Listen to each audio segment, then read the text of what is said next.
ગાંધીનગરથી સમાચાર કે જ્યાં વ્યાયામ શિક્ષકોનું વિરોધ પ્રદર્શન યથાવત છે। મોટી સંખ્યામાં વ્યાયામ શિક્ષકો એકઠા થયા અને વિરોધ પ્રદર્શન કર્યું। ખેલ સહાયકોની ભરતી સહિતની માંગ સાથે તેમણે વિરોધ દર્શાવ્યો। સચિવાલયના ગેટ નંબર 1 પર પહોંચ્યા છે વ્યાયામ શિક્ષકો। સતત 16 દિવસથી તેમનું આ આંદોલન ચાલુ છે અને હજી પણ આંદોલન યથાવત છે।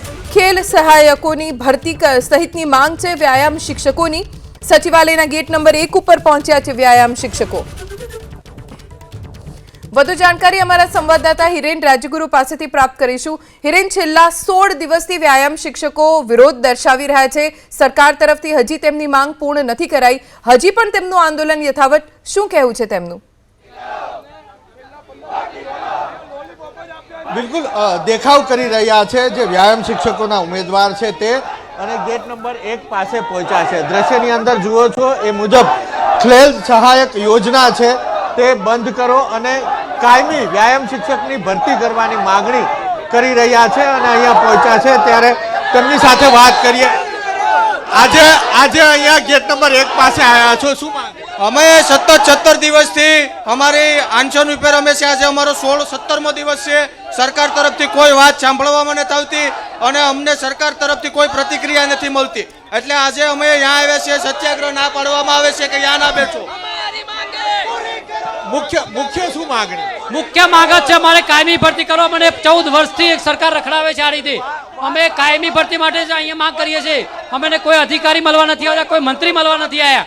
અમને કાયમી ભરતી જોઈએ। કાયમી ભરતી એટલે કાયમી ભરતી, કાયમી ભરતી કરવામાં આવે।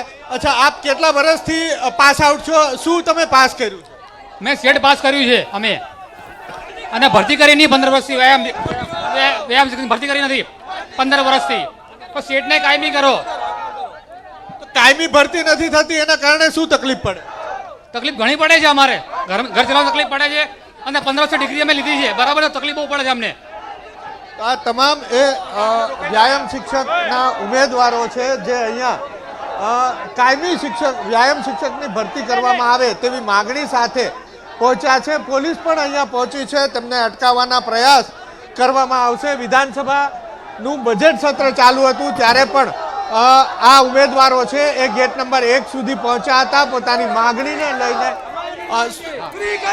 તમે ક્યુ પાસ આઉટ કરેલું છે શું અને કેટલા વર્ષ? અહીંયા જે અમારે છેલ્લા 15 વર્ષથી મારી વ્યાયામ શિક્ષકની ગુજરાતમાં ભરતી કરવામાં નથી આવી। અમે બીપીએડ એમપીએડ માસ્ટર ડિગ્રી કરેલી છે। છેલ્લા 15 વર્ષથી અમારી કોઈ ભરતી કરવામાં નહીં અને છેલ્લા 16 દિવસથી અમે ગાંધીનગરમાં આંદોલન ઉપર રોકાયેલા છીએ, પણ કોઈ પણ સરકારમાંથી પેટમાંથી પાણી પણ હલતું નથી કે અહીંયા અમને ન્યાય આપે। બસ અમારે ન્યાય જોઈએ। અમે વ્યાયામ શિક્ષકની ગુજરાતમાં કાયમી ભરતી કરે, વ્યાયામ શિક્ષકની કાયમી ભરતી કરે। अच्छा, તમે સીપીએડ કરેલું બીપીએડ કરેલું ક્યાં વર્ષે પાસ? સર મેં સીપીએડ કરેલું છે। સતત 15 દિવસથી અમે અહીંયા બેસેલા છીએ। અમારી કોઈ માંગ પૂરી કરવામાં નથી, અમારું કોઈ સાંભળતું નથી। એટલા માટે અમે અત્યારે અહીંયા કરી આવ્યા છીએ બધા જ કે અમારી માંગ પૂરી કરવામાં આવે, જલ્દીથી જલ્દી અમને નિર્ણય આપવામાં આવે। સાહેબ, તો આ દ્રશ્યની અંદર આપ જુઓ છો એ મુજબ મોટી સંખ્યામાં અહીંયા વ્યાયામ શિક્ષકના જે ઉમેદવારો છે તે અહીંયા પહોંચ્યા છે। તેમની માગણી છે કે છેલ્લા 14-15 વર્ષથી વ્યાયામ શિક્ષકની કાયમી ભરતી કરવામાં નથી આવી, તેના બદલે ખેલ સહાયક યોજના લાગુ કરવામાં આવી છે, તેનો વિરોધ કરી રહ્યા છે અને સાથે જ કાયમી શિક્ષકોની ભરતી કરવામાં આવે તેવી। આપે શું કરેલું? સીપીએડ કરેલું, બીપીએડ કરેલું? કેટલા વર્ષ થયા પાસ થયા?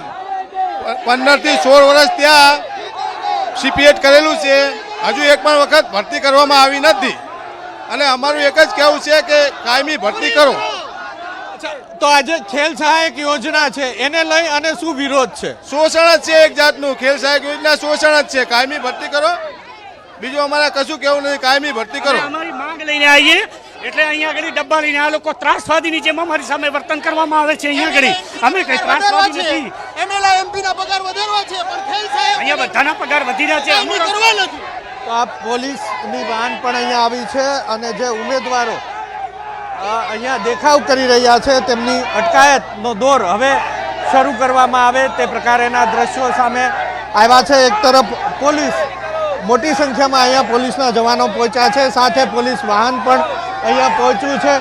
સૌથી મહત્વપૂર્ણ બાબત કે છેલ્લા 15-17 દિવસમાં 5મી વખત એવું બન્યું છે કે સત્યાગ્રહ છાવણીની બહાર આ ઉમેદવારો પોતાની માગણી પ્રબળ કરવા માટે થઈ અને દેખાવો કરી રહ્યા છે. આજે પણ આ તમામ ઉમેદવારો છે એ દેખાવો કરતા સચિવાલય ગેટ નંબર 1 પાસે પહોંચ્યા છે અને અત્યારે દ્રશ્યની અંદર જુઓ છો એ મુજબ રોડ ઉપર તમામ ઉમેદવારો બેસી ગયા છે. કેટલાક મહિલા ઉમેદવારો પણ છે, તેમની સાથે વાત કરી અને જાણવાનો પ્રયાસ કરીશું.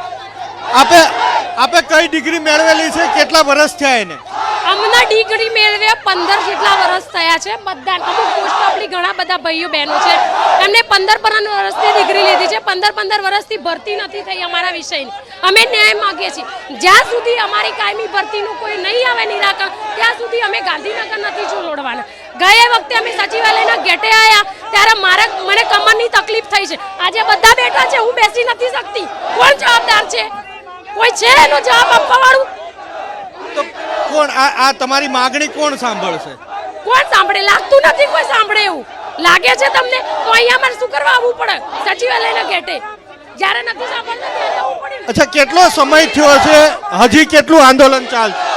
જ્યાં સુધી અમારી માંગ પૂરી નહીં થાય ત્યાં સુધી અમે ગાંધીનગર છોડવાના નથી. તો આ તમામ લોકો પોતાની માગણીને લઈ અને અડગ છે અને કહી રહ્યા છે જ્યાં સુધી માગણી તેમની સંતોષવામાં નહીં આવે ત્યાં સુધી ધ્વનિ તે લોકો ગાંધીનગર નહીં છોડે. આપ દ્રશ્ય જુઓ છો, આ તમામ એ લોકો છે કે જેમણે વ્યાયામ શિક્ષક માટેનો જે અભ્યાસક્રમ હોય છે, બીપીએડ હોય, સીપીએડ હોય, એમપીએડ હોય, એ તમામ ડિગ્રી પ્રાપ્ત કરી છે, પરંતુ છેલ્લા 14 વર્ષથી વ્યાયામ શિક્ષકની કાયમી ભરતી નથી થઈ, જેને લઈ અને આ તમામ લોકો હવે રસ્તા ઉપર ઉતર્યા છે. ખેલ સહાયક યોજના સરકારે લાગુ કરી છે, પરંતુ આ તમામ ઉમેદવારનું કહેવું છે કે એક પ્રકારનું શોષણ છે, એ બંધ થવું જોઈએ અને તેની જગ્યાએ કાયમી ભરતી થવી જોઈએ. એ પ્રકારની માગણી પણ આ જે ઉમેદવારો ગાંધીનગર ખાતે રોડ ઉપર ઉતર્યા છે તે કરી રહ્યા છે. જી ધોની. આભાર હિરેન જાણકારી આપવા માટે. તો વ્યાયામ શિક્ષકો અત્યારે હલો વિરોધ પ્રદર્શન કરી રહ્યા છે અને ખૂબ રોષ તેમનામાં જોવા મળી રહ્યો બેન છે. કરી દે.